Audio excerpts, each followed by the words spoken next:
Hello and welcome. Thank you for watching. I appreciate it. This is episode 2. Today we'll be talking about the knife and how to properly cut your vegetables for the meal that you're planning. It's easy, it's simple, and you too can cook at home like a chef. I'll show you how. One of the first things we do in the restaurant is stabilize the cutting surface before we use it. In this case, my cutting board. Take a paper towel, put a drop of water on it, put that on your countertop. Your board goes on top of that. It'll keep it from sliding around. Today we'll demonstrate the chef's way to prepare vegetables for a dish. Each of these are cut to different sizes and angles depending upon what you want to use them in. Make large cuts for items like a soup or a stir-fry. Use a dice for dishes where you want flavor and some texture, but not that large mouthfeel. Okay, let's go ahead and get started. We'll begin with the onion. Take your onion and take a small slice off the top to expose the onion. Now you have a flat surface you can work with. Place it face down and take a single slice through the center of the onion. Now we have 2 halves. Next, peel the outer paper layer from the onion.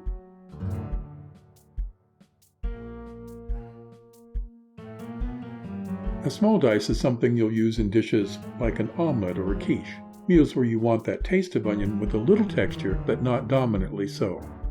Always use the palm of your hand to keep the onion flat and steady. Do not hold it by the sides and do not hold it from behind. Use your palm so if you slip with the knife will pass beneath your hand and not cut you. Next, when working in close with the knife, always curl in your fingers. A chef will hold the blade firmly and then index the true position of the blade by touch. And by that I mean touching it with the knuckles or the flat area of the finger between the knuckles. This takes practice, so go slow. Don't assume you know where the edge is. Know it by feel. And don't stare at your fingers. If you stare at your fingers, that's where the blade will go. And then, well, there's blood everywhere. Dicing the onion is easily completed in 3 simple steps. First, make several horizontal slices into the face of the onion. In this case, about 1/8 of an inch apart. Just remember, the closer together you slice, the finer the dice will be. Cut only about 3/4 of the way in. Do not cut completely through. You need the root to hold the layers together. Second, make vertical slices from side to side. Last, make several vertical slices across the front face of the onion.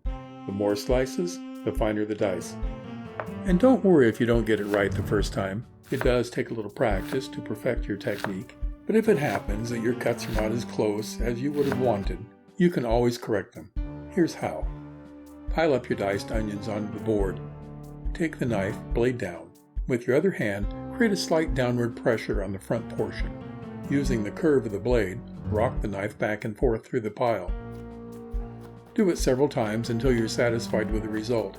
And with practice, you'll soon be plowing through it like a food processor. Which brings up a good point. You might say, food processor?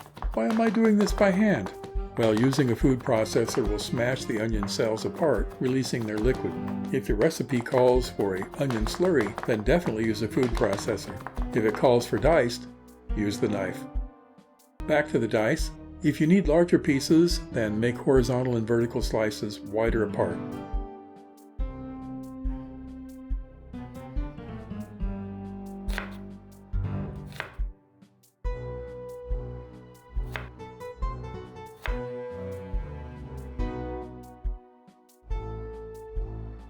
And if you want julienne slices or shoestrings, follow step 3 only without the horizontal slicing. Well, there you have it. Quick and simple. How to cut an onion.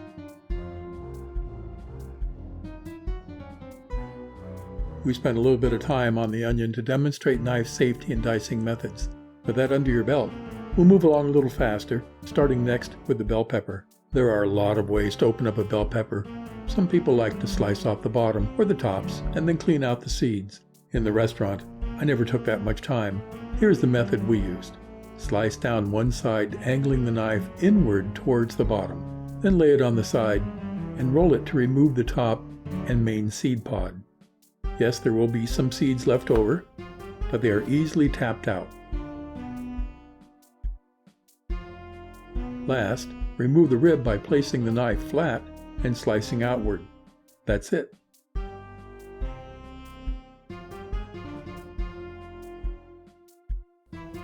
Next, make a julienne cut. At its core, a julienne cut is a series of long slices. It is the base second cut to create a dice. Make your cuts in accordance to what is needed for the dish.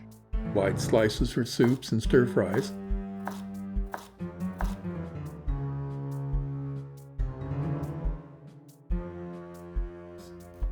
And thin slices for fine dice or for salads.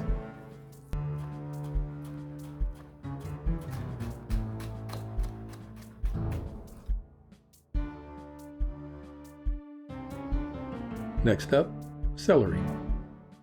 Here again, in the restaurant, we cut the vegetable for the role it plays in the dish. Large if it's the star, and a small dice if it's in a supporting role. A simple straight cut. Use the knuckles to index the cut. Keep the slices equal so they cook evenly at the same time. The intended use determines the thickness of the cut. For an Asian dish, we cut thinner slices on the diagonal. This exposes more surface for fast, even cooking. Use a julienne cut to create a small dice to add to a leafy salad, or very fine dice for things like chicken salad or egg salad.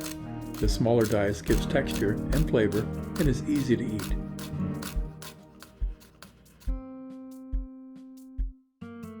Now carrots are a little more difficult to deal with because they're a little more dangerous to deal with, so we must be careful here. This does not have a flat surface, as you can see, it's just round. Parsnips, carrots, potatoes, and the onion we did earlier are just like this, and we have to create a flat surface in order to stabilize it before we really get into work with it.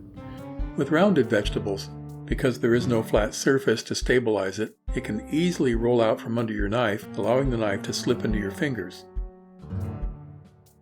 So, there's a couple ways you can create a flat side on a carrot. If you're experienced, you'll see a chef holding it like this. He or she will come down the side here. But if you're a novice at this and you're not very used to handling these kind of round objects, a safer way to do this is to hold it on the sides, give it a pierce, and a slice down. You can do this successfully and safely because you're cutting down and away from your hand. Turn it around, finish the cut. Now you have two flat surfaces to deal with. Okay, now in order to get a dice, you need to do a julienne first. As I explained earlier, julienne is nothing but thin strips, and then use those strips to create the dice. So we're going to do the same thing here with our carrot, and then we're going to take and just slice down, creating thin strips. Whenever you get to a point where it doesn't want to lay flat, or it's rocking, take it to its most flat surface, and then cut down. So here we have some strips. Line them up together.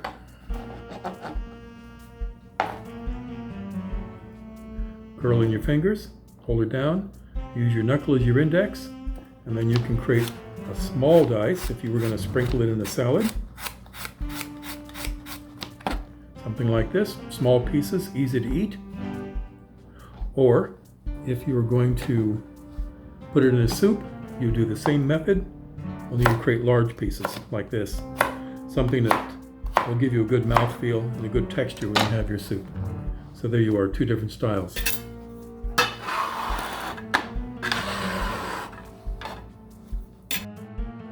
Now in the restaurant we used to serve a pickled carrot and onion side dish, which was very tasty and frankly very popular. Now the cut for that is like an Asian cut. We're going to cut on the diagonal. Well, we want to cut wide pieces. So you want to take a sharp diagonal and come down like that. Cuts like this, we would then pickle them with an onion, and that would be a side dish.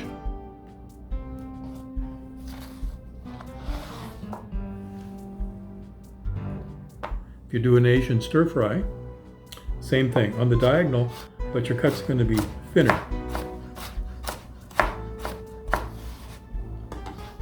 There we go.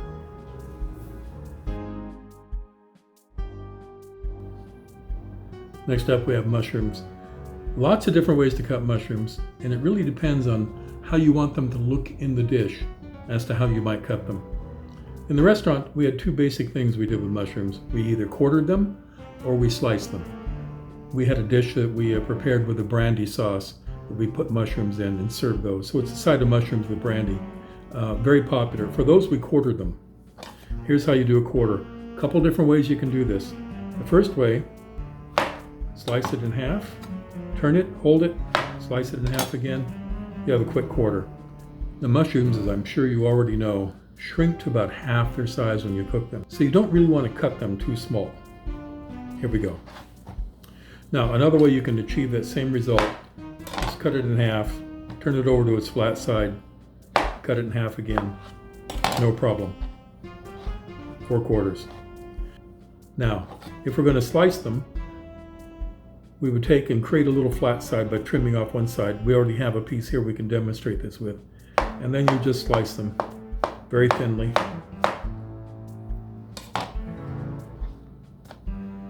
Sliced mushrooms.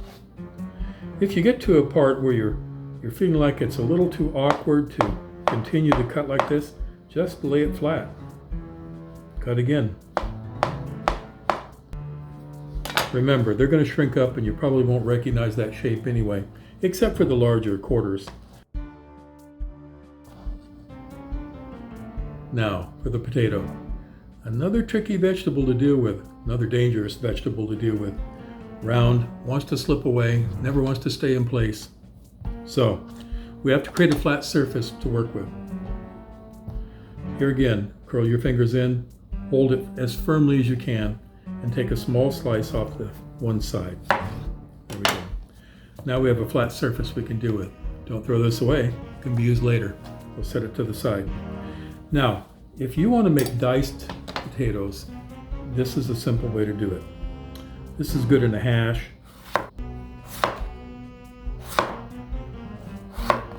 And as it gets to the end here where it's too hard to hold that up, let it lay flat, it's okay.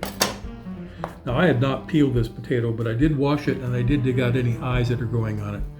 This is part of the nightshade family. Remember, those are poisonous. Don't eat the eyes. Okay, flat surfaces, easy to deal with, even though they still have the skin on, because I didn't bother to deal with that. If you wanted to dice it, like with all dices, you julienne it first and then make your dice. Simple and easy. Again, the depth of the cut determines the size of the dice. Good for hashes, about this size. It's about 1/4 inch. There you go. You take these flat sides now and you just julienne them to the size of French fry you want.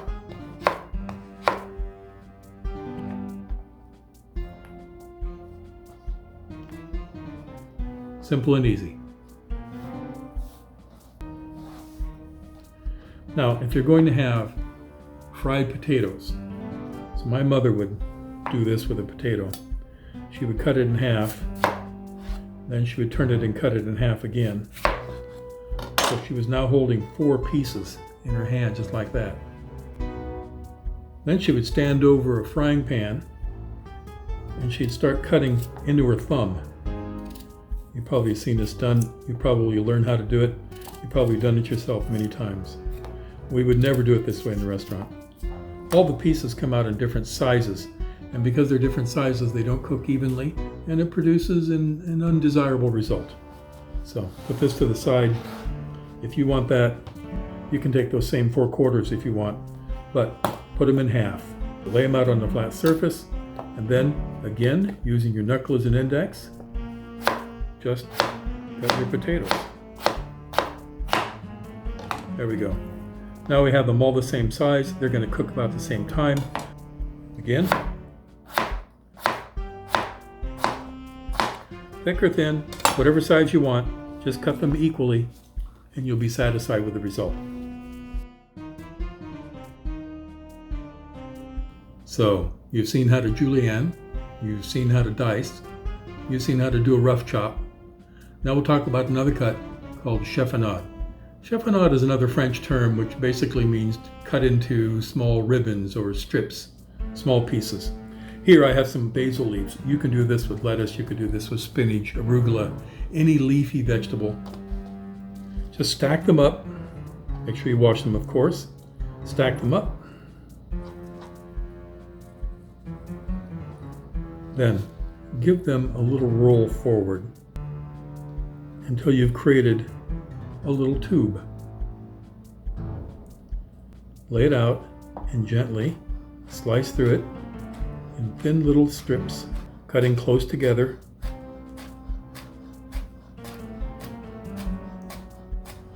You would use this method for things such as quiche, omelets, that kind of thing.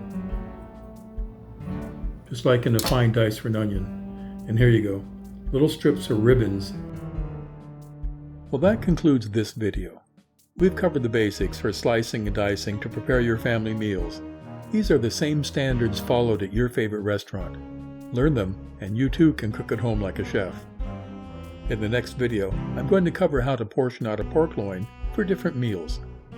Buying in bulk and portioning it out yourself, rather than having it cut up for you, will save your family money, and it's easy to do. Thank you for watching. I hope you found it helpful.